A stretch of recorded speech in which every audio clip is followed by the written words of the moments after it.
જિલ્લામાં જાતિના દાખલાને લઈ આદિવાસી સમાજમાં ભારે રોષ જોવા મળી રહ્યો છે। છેલ્લા 5 વર્ષથી જાતિના દાખલાને લઈ અનેક પ્રશ્નો ઊભા થતા વિદ્યાર્થીઓને અભ્યાસ અને નોકરીમાં મુશ્કેલી પડી રહી છે। આ મુદ્દે 20 મેના રોજ સવારે 10 વાગ્યે મોટી સંખ્યામાં લોકો ભેગા થઈ મામલતદારશ્રીને આવેદનપત્ર આપશે।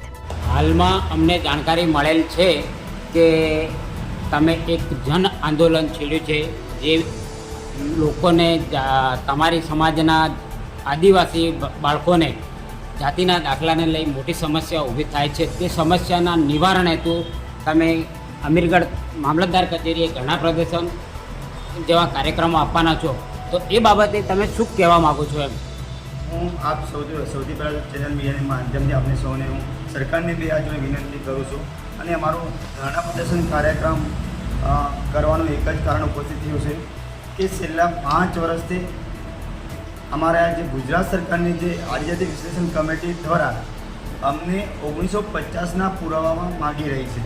તો 1950ના પુરાવા ખરેખર અમારા અમીરગઢ વિસ્તારની વાત કરીએ તો અમીરગઢ વિસ્તાર આંતરિયાળ પહાડી વિસ્તાર છે, એની અંદર આદિવાસીનું શિક્ષણ બિલકુલ અભાવ છે અને 1950નો પુરાવો એ લેખિત પુરાવો સરકાર માગે છે। તો એ લેખિત પુરાવો સરકાર જોડે ન હોય તો અમારે આદિવાસી સમાજ જોડે ન હોય, એટલે 1950નો પુરાવો અમે કોઈ કાળે આપી શકતા નથી।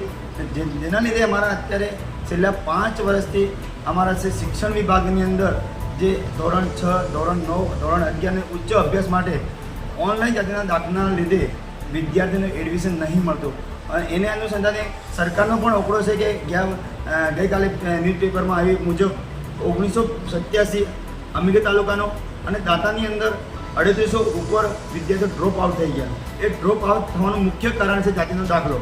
તો અમારે અમે સરકારને એક મંજૂરી પણ માગી છે 20 તારીખને લઈને અમારા દાખલો એક સરળ અને જલ્દી મળી રહે અને એડમિશન ઝુંબેશ ચાલે એ સમય દરમિયાન મળે તો અમે જલ્દીમાં જલ્દી એનું નિરાકરણ આવે તેને લઈને અમે તમામ સમાજના અગ્રણીઓ આગેવાનો મળી અને સરકારશ્રીને અમે ઉચ્ચ કક્ષાએ રજૂઆત કરવાના છે મામલતદાર મારફતે।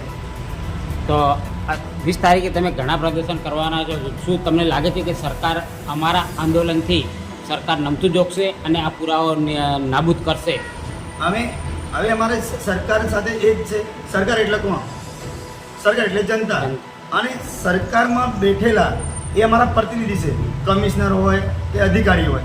બિલકુલ। અને અમારા પ્રતિનિધિઓ દ્વારા જે કાયદો બનાવવામાં આવેલો છે, જે ઓટીપુટી વાળો છે અને ખરેખર અમારી જનતા અમારી વિસ્તારની જનતાનો બિલકુલ રાહે લીધા વગરનો કાયદો બનાવેલ છે। તો એ કાયદાને અમે સરકારને ધ્યાન દોરાવીશું કે ભાઈ અમારી સાથે વાટાઘાટા કરી સંકલન કરી અને 1950નો પુરાવો નહીં મળતો હોય એવા સંજોગોમાં સરકાર પરિપત્રમાં સુધારો કરી અને અમારી 73 ની નોંધને માન્ય રાખી અને જાતિનો દાખલો આપવામાં આવે તો સરકારની અત્યારે માની લો કે 80 વર્ષ થઈ ગયા, આજે સરકાર અમૃત મહોત્સવ ઉજવી છે અને એક બાજુ સરકાર અમને જાહેર મેળાવડા કરીને અમને શિક્ષણમાં પ્રોત્સાહન આપતી હોય તો અમને જાતિનો દાખલો જ ન મળે તો અમે શિક્ષણથી વંચિત રહી જશું। બિલકુલ। તો એને લઈને અમે સરકાર સાથે વાટાઘાટા કરવા તૈયાર છીએ। આદિવાસી જન કલ્યાણ સંગઠનમાં તમારો શું હોદ્દો છે અને તમારું નામ શું છે? આદિવાસી જન કલ્યાણ વિકાસ સંગઠન તરીકે હું અત્યારે પ્રમુખ તરીકે છું અને સર્વ સમાજના સાથે રહી અમારી આદિવાસી સમાજના તમામ પ્રતિનિધિ અને પણ સરકારે હમણાં જે તાજેતરમાં એક પરિપત્ર કર્યો, જે ચૂંટાયેલા પ્રતિનિધિને પણ 1950નો ખરાઈ કરવા માટેની એક નોટિસ જારી કરી છે। તો અમે અમારા સૌનું તકલીફ છે, તો આ તકલીફને અમે સૌ સાથે મળીને નિરાકરણ લાવીશું અને સરકાર નહીં માને તો અમારા વિસ્તારની અંદર આવેલી તમામ સરકારી કચેરી આદિવાસી વિસ્તારની અંદર કોઈ પણ કર્મચારી હોય તો અમારા આદિવાસી વિસ્તારને એ વહીવટી કામથી અમે અધિકારીને અળગા રાખીશું। જ્યાં સુધી અમારું નિરાકરણ ના આવે ત્યાં સુધી અમે પણ સત્તાથી અમારા પ્રતિનિધિ પણ વહીવટી કાર્યથી અળગા રહેશે। આપનું શુભ નામ? મારું શુભ નામ રાજેશ કુમાર રામભાઈ દામા। ઓકે।